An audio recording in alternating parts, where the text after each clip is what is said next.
আসসালামু আলাইকুম রহমতুল্লাহ।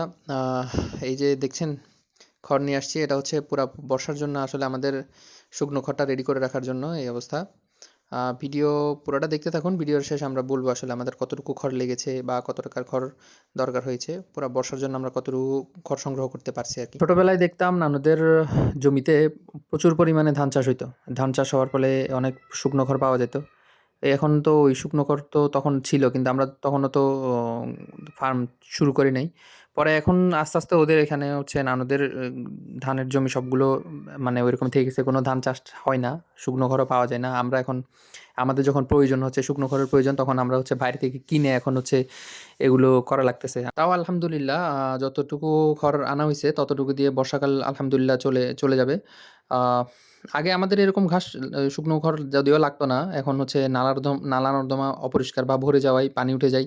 পানি উঠাই হচ্ছে যখন বর্ষাকাল হয় তখন আমাদের কাঁচা ঘাসের একটু ঘাটতি পড়ে, কাঁচা ঘাসের ওই ঘাটতিটা পূরণ করার জন্যই আসলে আমাদের এই শুকনো খড়গুলো নেওয়া।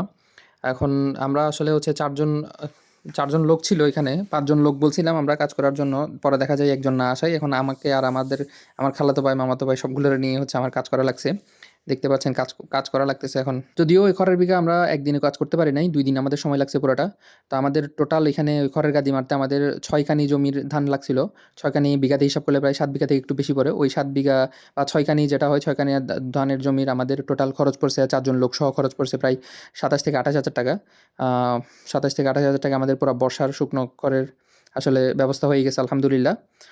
আর যারা ভিডিও দেখছেন তারা আমাদেরকে কমেন্টে জানাবেন আপনাদের দিকে এত পরিমাণ শুকনো খড়ের দাম কত হতে পারে। আর আমাদের জন্য দোয়া করবেন। আসসালামু আলাইকুম রহমতুল্লাহ।